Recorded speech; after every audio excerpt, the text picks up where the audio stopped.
그래서 소득에 대해서 좀 알아보도록 할게요. 자, 일단 이 소득세를 부과할 때 소득의 구분은 우리나라는 이렇게 구분을 하고 있습니다.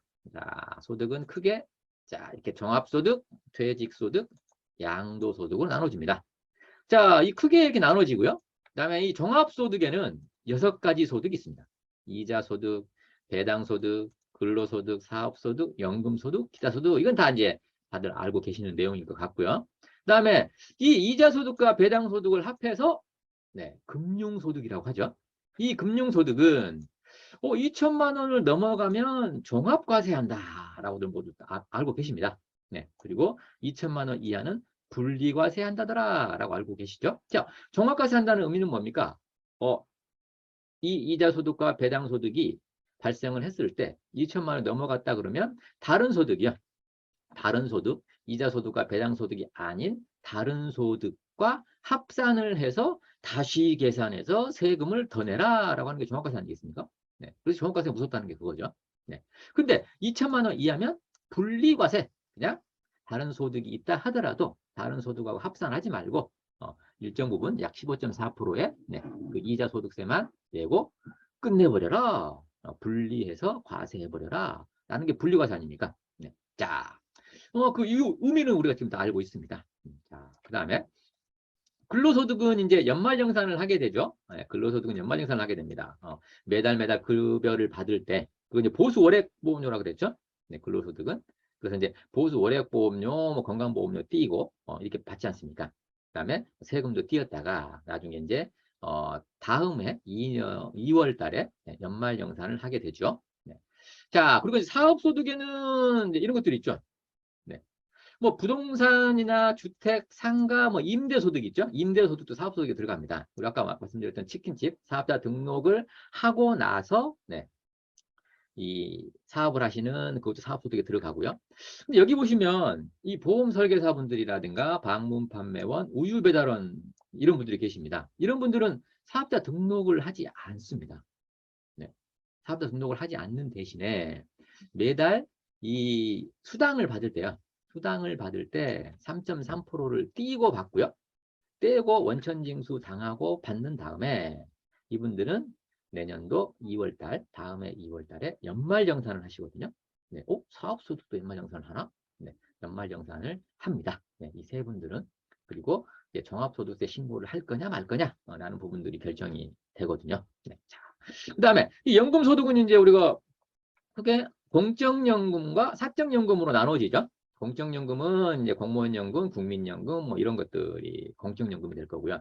사적연금은 우리가 이제 뭐 연금 계좌 세액공제라고 연금 계좌에다가 일정 부분 돈을 넣어놓으면 1년에 400만 원까지 연금저축 세액공제를 해준다더라. 뭐 이런 것들이 있었죠. 네, 이런 것들. 그래서 이 공적연금과 사적연금을 합해서 네, 연금소득이라고 하는데 네, 이 공적연금, 국민연금이라든가 공무원연금은 매월 받을 때 이것도 연금소득 간이세액 조건표라고 해서 이제 그 표가 있습니다. 그 표에 따라서 간이로 띄어놨다가 근로소득처럼 네, 연말정산을 하거든요. 연말정산, 공적연금은 네, 연말정산을 하고 또 이 공적연금은 무조건 종합과세입니다. 네, 금액이 얼마가 됐든 간에 네, 무조건 종합과세가 됩니다. 그리고 사적연금은 이제 뭐 연간 1,200만 원이 넘으면 뭐 종합과세를 하고 그다음에 1,200만 원 이하면 분리과세가 되고요. 이런 부분들 네, 같이 좀 보시면 될 것 같고 자 기타 소득은 뭐 크게 뭐 볼 거는 없고요. 네, 이 어쩌다 한 번씩 발생하는 그런 소득에 대해서 네, 기타 소득이 발생이 되고요. 자 그러면 자 여기서 같이 한번 고민해 볼 사안이 있습니다. 자 문제 하나 내겠습니다. 채팅창으로 한번 그 답을 좀 주시면 좋을 것 같네요. 자 일단 내가 자 근로소득이 발생하고 있었어요. 근데 퇴사를 했습니다. 퇴사를 하게 되면 퇴직금이 나오겠네요. 그럼 퇴직소득이 발생한 거 아닙니까? 네. 그러면 이 근로소득과 퇴직소득이 발생하면 소득이 두 개가 발생한 거네요. 종합소득세 신고를 해야 됩니까? 말아야 됩니까? 종합과세를 해야 됩니까? 말아야 됩니까? 자, 채팅창으로 좀 답을 좀 주시겠어요? 해야 된다? 말아야 된다? 이렇게. 안 하는 것 같다. 주셨고요. 안 하는 이유가 뭘까요? 이유가 있겠죠? 안 하는 이유가? 네, 다른 분들은 좀 답이 없으시고요. 자, 그렇다면, 자, 내가 이제 직장인인데, 자, 집이 있는데 집을 하나 팔았습니다. 양도소득이 발생을 했네요.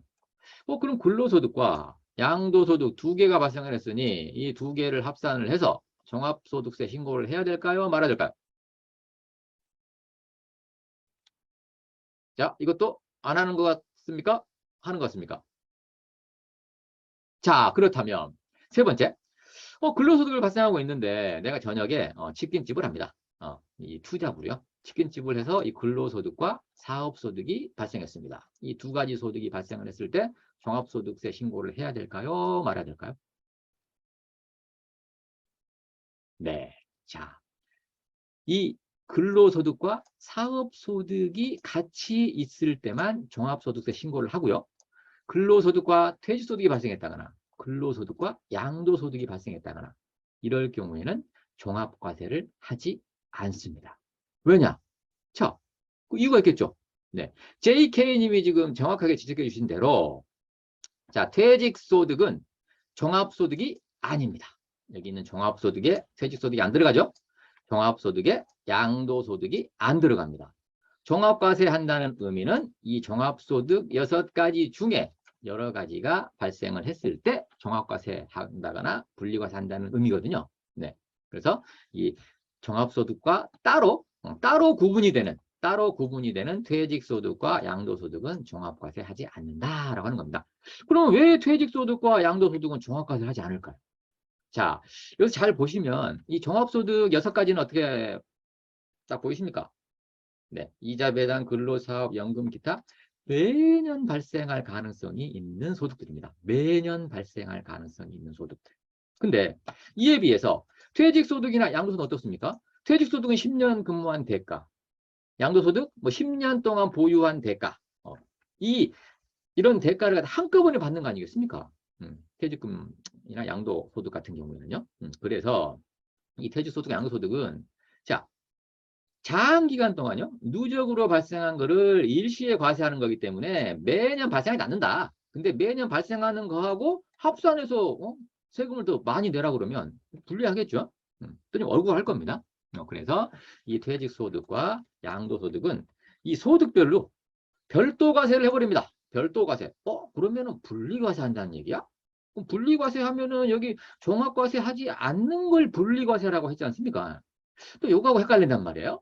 그래서 종합소득하고 아예 분류를 명확해서 분류를 따로 해서 별도 과세한다라고 해서 분류과세라고 합니다. 분류과세. 퇴직소득과 양도소득은 분류과세.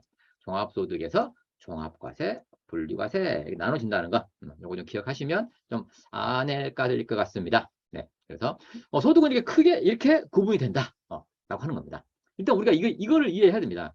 자, 그러면 이 중에 자, 어떤 소득들이 우리가 아까 소득 월액보험료라든가 지역보험료, 건강보험, 지역보험료를 계산할 때 들어갈까요? 다 들어갈까요? 여기 있는 소득이 다? 아닙니다.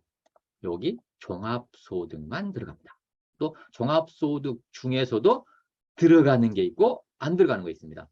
여기 연금소득은 지금 공적연금 다 들어가는데요. 무조건 들어가는데, 네, 사적연금은 건강보험료 계산할 때는 아직까지는 들어가지 않습니다. 아직까지는요.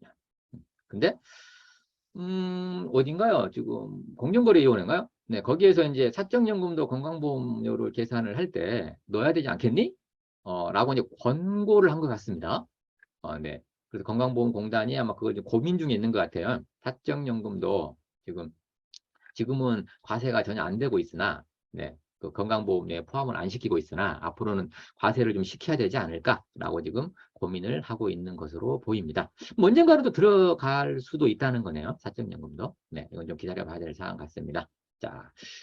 그래서 그러면 이렇게 됐는데, 그러면 우리가 이제 이 소득들이 어떤 것들이 들어가는가를 대충 봤는데요. 그러면 내가 연봉이 1억인데 1억이 다 들어가냐? 이겁니다. 그러면 우리가 이제 이 소득들에 대해서 소득들이 어떻게 계산이 되어지는데 그 계산이 되어지는 단계 중에 어떤 금액이 건강보험료에 영향을 미치는지를 알아보기 위해서는 이런 세금들이 어떻게 계산이 되어지는지를 좀 이해할 필요가 있을 것 같습니다. 그래서 그걸 좀 잠깐 보고 갈까요?